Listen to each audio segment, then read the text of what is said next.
Once there was an explosion, a bang which gave birth to time and space.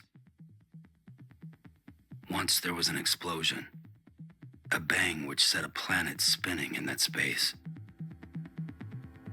Once there was an explosion, a bang which gave rise to life as we know it. And then came the next explosion. This is how the game starts off, by reminding us of the explosion that started the universe, then the explosion of life into the scene, and then the game posits a third explosion, which is the explosion of death onto the same plane as that of life. You can see ghostly apparitions with dangling umbilical cords that connect them to the world of the dead, and all of this is basically packaged into something that looks like a walking simulator, at least at first glance, but you find out it's quite a bit more. Uh, so in Death Stranding, you're Sam Bridges, a porter or a delivery man who travels lands untraversed by most other inhabitants to deliver crucial ingredients to a disconnected network of bunker dwellers or preppers. As far as who these preppers are, they're the remaining population of America that survived after a mysterious event called the Death Stranding. The preppers were those disaffected by the government that exited society by entering the bunkers. This move into the bunkers is what allowed them to save themselves from the Death Stranding. Sam starts delivering cargo to these bunkers after he joins Bridges, an organization bent on reconnecting America into the United States of America, or the UCA. As you make your first delivery of some morphine, you find out this is for the dying President of America, who's in the final stages of ovarian cancer. The President also happens to be your adoptive mother, and you are then tasked with asking your sister to carry on her legacy. Your sister happens to be captured by a West Coast terrorist group called Homo Demons, led by Higgs. So you start out riding your futuristic motorcycle, wearing a cloak that protects you from rain called timefall, which causes rapid aging, as you're racing across beautiful yet somber terrain, and crows accompany your movements in the gray skies above. After you complete your first delivery to the nearby bunker city, you're acquainted by Igor, the corpse disposal specialist who is taking a recent suicide to the incinerator to prevent the body from necrotizing. And if necrotizing isn't prevented, it can lead to an event that causes a mass explosion, resulting in a large crater. This happens as the process of beach things, or BTs, the ghostly apparitions in the game, getting the body, and as they consume it, antimatter in their bowels will cause the explosion on contact. Since they're running low on time, and as the body starts to necrotize, they have to take a shortcut through BT territory. Necrotizing is the process of the body accumulating something called chiral matter in the 48 hours post death. And as more of this chiral matter is accumulated, the body will turn into a new BT to add to the present mess of BTs at hand, which is the Death Stranding. So while Sam and Igor were moving through BT territory, the BTs end up overturning their truck and end up grabbing Igor and consuming him, leading to a void out, the large explosion causing the craters mentioned earlier. Before all this happens, Sam is able to get Igor's bridge baby, or BB, aka known as BB-28, more on this later. And bridge baby refers to the fact that they act as a bridge to the afterlife, and those connected to them can sense BTs. In essence, they are used as equipment, and as equipment, they have to function inside a certain spec range. And if they don't function properly within that certain spec range, they're sent to be reset.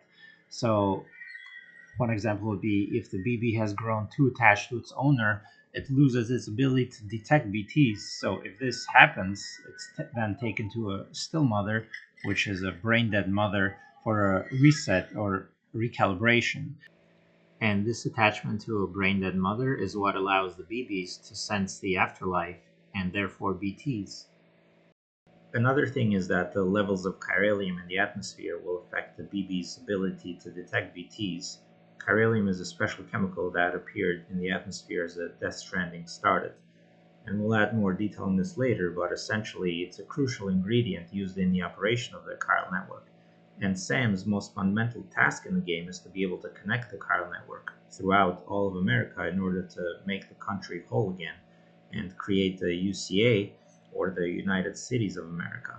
Chiralium also affects the weather, giving rise to timefall, which is the rain that causes the rapidly accelerated aging. And you can see this when certain characters are exposed to it, if it falls on their skin or if a drop of it falls on their hair. And as more of the bunker dwellers or preppers are connected to the network, or in game terminology, as more knots are added to the network, the chiralium levels increased. This chiral network is what allows the preppers to have all sorts of knowledge at unlimited bandwidth and print all sorts of tools or materials they need to subsist, with some exceptions being certain foods and certain medical treatments. So Sam delivers the ingredients to build the network, then activates each node with what looks like a bracelet of dog tags made of chiralium. The land of Death Stranding is actually hauntingly beautiful and hauntingly lonely at the same time, with the only other people that aren't perched up in bunkers being the mules, as the game calls them, which are basically cargo obsessed thieves that will try to wrestle any cargo away from you if you happen to be carrying cargo, but otherwise, if you aren't carrying anything and you're just walking around without any deliveries, they won't really touch you. And as you progress through the game, you'll see structures built by other people. Even though you can't see the other people, you'll see their structures. There'll be things like strategically placed ladders onto a cliff face that allow you to move forward in a place where you wouldn't have been able to progress otherwise. Or you'll see bridges, or you can see later in the game even things like zip lines. And these will be very useful when you end up traversing mountaintops. And as you create more and more structures in the game, you expand the chiral network, which in turn also increases the amount of chiral matter in the air. And this is something that was already there, but the network contributes additionally to it, causing things like timefall, which is the rapidly aging rain that is shown in the beginning of the game, and later in the game causing chiral storms, which end up transporting Sam to these otherworldly locations where he ends up meeting a character called Cliff Unger, who he's actually seen in visions that he's had after he connects to his BB.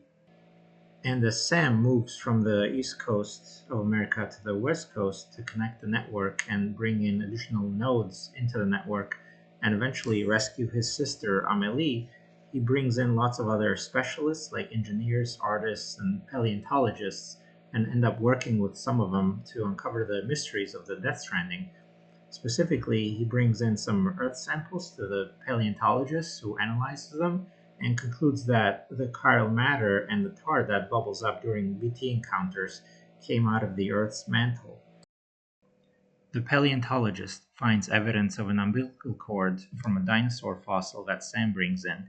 The type of umbilical cord here, though, is one that connects the dead or beach things, BTs, to the world of the living. According to game lore, the underworld or afterlife is likely located somewhere near the Earth's core, with chiralium being an ingredient of it. As other events unfold in the game, we find out that a seam has opened between this underworld and the world of the living.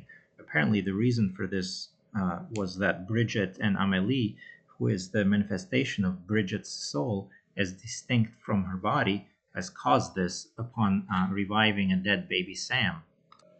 So keep this resurrection of a baby Sam in mind right now. This is what made him a repatriate, and this is what actually allows him to come back to life each time he dies. Also, keep in mind the seam opening by Bridget and Amelie, which is essentially the same entity, with Bridget being the body component of this entity and Amelie being the soul component. And this originates from Egyptian mythology, with Ha and Ka being the body and soul component of a person. So, this seam opening in the world of the living to let the dead in, and the chiralium bubbling up, is what is known in the game as the Death Stranding.